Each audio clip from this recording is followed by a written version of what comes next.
Welcome back to NG con academy. Mitochondria की जो discovery है ये फॉर द फर्स्ट टाइम 1850 में हुई थी। और कौन से सेल में? इन मसल सेल्स। 1850 में इन मसल सेल्स में सबसे पहले इसको देखा गया था। ठीक है, और इसको फॉर द फर्स्ट टाइम जो देखा गया तो ये एज अ ग्रेन्यूल इसको देखा गया था। अब अगर आप माइटोकॉन्ड्रिया की लोकेशन देखते हैं ना, तो माइटोकॉन्ड्रिया कहां पे है? तो याद रखिए, this is found in cytoplasm of all eukaryotic cell. Cytoplasm of all eukaryotic cells. Clear हो गई ये बात?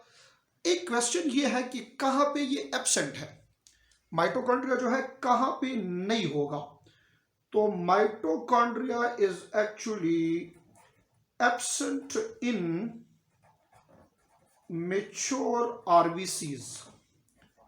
रेड ब्लड सेल्स जब मेच्योर होते हैं तो माइटोकॉन्ड्रिया लॉस हो जाता है। What is the reason behind this?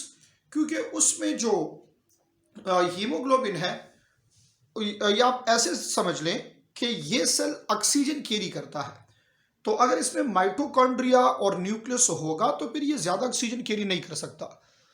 ये इसको बाद में हम डिस्कस करेंगे सर्कुलेशन में भी, बट ये इतना याद रखें यहां पे कि यंग आरबीसीज में माइटोकॉन्ड्रिया प्रेजेंट होगा, और जब ये आरबीसीज मेच्योर हो जाए तो इसका माइटोकॉन्ड्रिया क्या हो जाता है?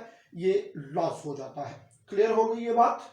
अब देखिए जरा गौर से, with the help of electron microscope जब इसका स्ट्रक्चर देखा जाए तो ये माइटोकॉन्ड्रिया आपके पास शेप के लिहाज से इसमें वैरायटी ऑफ शेप्स हैं। रॉड शेप भी है, वेसिकल्स भी है, फिलामेंटस भी है।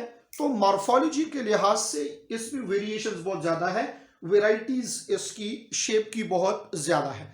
आप ये याद रखें कि माइटोकॉन्ड्रिया जो है ये हमारे पास एक डबल मेम्ब्रेन स्ट्रक्चर है। माइटोकॉन्ड्रिया ये एक डबल मेम्ब्रेन स्ट्रक्चर है। अब ये डबल मेम्ब्रेन कौन से हैं और कैसे हैं? अगर आप इसकी कंपोजिशन देखें ना डबल मेम्ब्रेन की, ये जो मेम्ब्रेन ऑफ माइटोकॉन्ड्रिया है इसकी composition similar as that of plasma membrane, but shape के लिहाज से जो डबल मेम्ब्रेन है इसका जो आउटर मेम्ब्रेन होगा, that outer membrane will be a smooth membrane, और जो इसका इनर मेम्ब्रेन है ये इनर मेम्ब्रेन इसका क्या होगा? ये इनफोल्डेड होगा। तो अब इसको देखने के लिए स्ट्रक्चर समझना इंतहाई जरूरी है। स्ट्रक्चर को जरा समझे, गौर से देखें मेरी तरफ, ये देखते जाएं। ये आपके पास यहां माइटोकॉन्ड्रिया का इनर मेम्ब्रेन है, ठीक है, इनर इनफोल्डेड मेम्ब्रेन। अब इस इनफोल्डेड मेम्ब्रेन में देखें तो इस एक फोल्ड को अगर मैं देखूं, this is actually called cristae. इसको क्या कहा जाता है? क्रिस्टिया कहा जाता है। क्लियर? दिस स्पेस, ये जो स्पेस है, this is called inner membrane, inner membrane space. और ये आपने याद करना होगा कि इस इनर मेम्ब्रेन स्पेस में कौन कौन सी चीजें मौजूद है। This is the ground. तो माइटोकॉन्ड्रिया जो है हमारे पास इस इनर मेम्ब्रेन स्पेस को, एक तो ये याद रखिए कि ये मैट्रिक्स है। क्या है? This is called matrix. और इस मैट्रिक्स के अंदर कौन कौन सी चीजें हैं? This matrix is rich in different things, like for example इसमें ऑक्सीडेटिव एंजाइम्स ये मौजूद होंगे। ऑक्सीडेटिव एंजाइम्स इसके अंदर मौजूद होंगे। इसके अंदर मौजूद होगा को एंजाइम्स इसके अंदर मौजूद होंगे, because this is the site of electron transport chain. ठीक है? और इसके अंदर ऑर्गेनिक एंड इनऑर्गेनिक, क्या ऑर्गेनिक एंड इनऑर्गेनिक साल्ट्स जो है ये भी इसके अंदर मौजूद है। क्लियर हो गई ये बात? This is inner membrane. अब जरा देखें, इसमें एक, इस मेम्ब्रेन में आपको एक रीजन मिल रहा है। मैं सिर्फ इसको यहां रिप्रेजेंट करूं ताकि आपको याद हो। मैं इसको नाम दे रहा हूं एक्चुअली F1 पार्टिकल। क्या? F1 particle. अब याद रखें, this is the reason of mitochondria. ये इस इनर मेम्ब्रेन का वो पार्ट है where the process of electron transport chain occurs. कौन सा electron transport chain? Respiratory electron transport chain जो है वो यहां पे होगा। क्लियर? एक और चीज, ये माइटोकॉन्ड्रिया जो है ना, this is called self replicating. Why mitochondria is called self replicating organelle? Because it contain its own DNA and it contain its own ribosome. ये राइबोसोम इसका कौन सा होगा ये भी समझना जरूरी है। राइबोसोम के टॉपिक में ऑलरेडी इसको हम पढ़ भी चुके हैं। सपोज करें मैं कह रहा हूं ये इसके अंदर अपना क्या है, डीएनए मौजूद है, और ये इसके अंदर क्या मौजूद है, राइबोसोम्स जो है ये भी मौजूद है। तो राइबोसोम जो इसका होगा वो असल में 70S है। कौन सा है? 70S राइबोसोम है। तो इसमें डीएनए अपना है, राइबोसोम भी अपना है for the process of protein synthesis.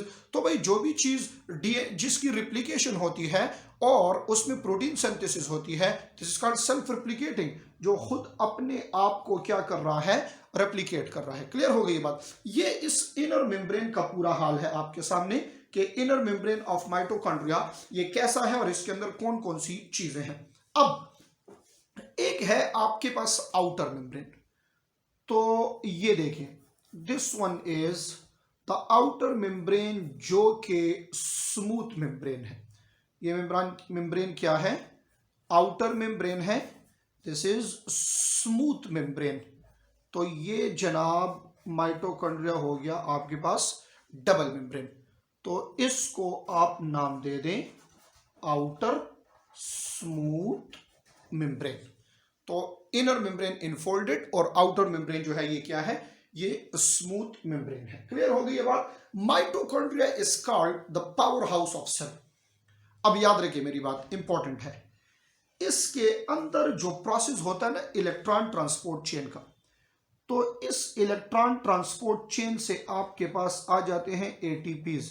इसको चैप्टर 4 में डिटेल से पढ़ेंगे। इस इलेक्ट्रॉन ट्रांसपोर्ट चेन में बन जाते हैं आपके पास ATPs from the source of coenzyme.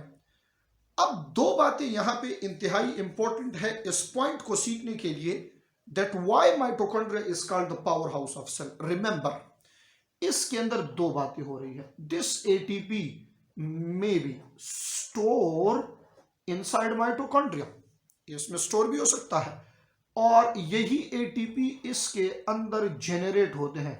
इसको ऐसे सीख लें, F1 पार्टिकल है, the reason where electron transport chain occur, and in the process of electron transport chain occur ATPs are generated. ATPs generate होते हैं इसमें, और एटीपीज में क्या होते हैं, स्टोर भी होते हैं। That is why mitochondria is called the power house of a cell. Clear हो गई ये बात? So matrix is actually the region. ये जो आपके पास इनर स्पेस, ये मैट्रिक्स का जो जिक्र किया मैंने, this is the region which is important, या ओवरऑल आप देख रहे हैं mitochondria is important for the process of aerobic respiration. So all the ingredients, वो सारी चीजें जो कि एरोबिक रेस्पिरेशन के लिए रिक्वायर्ड है, वो सारी चीजें इस माइटोकॉन्ड्रिया के अंदर, स्पेशली इसके मैट्रिक्स के अंदर वो सारी चीजें मौजूद है। इसी तरह फैटी एसिड की जो मेटाबॉलिज्म होती है बाकी ऑर्गेनिक मॉलिक्यूल्स की, स्पेशली फैटी एसिड की, तो ये आपके पास हो रही है माइटोकॉन्ड्रिया के अंदर। So it generate ATP, then it store ATP. That is why mitochondria is called the power house of a cell.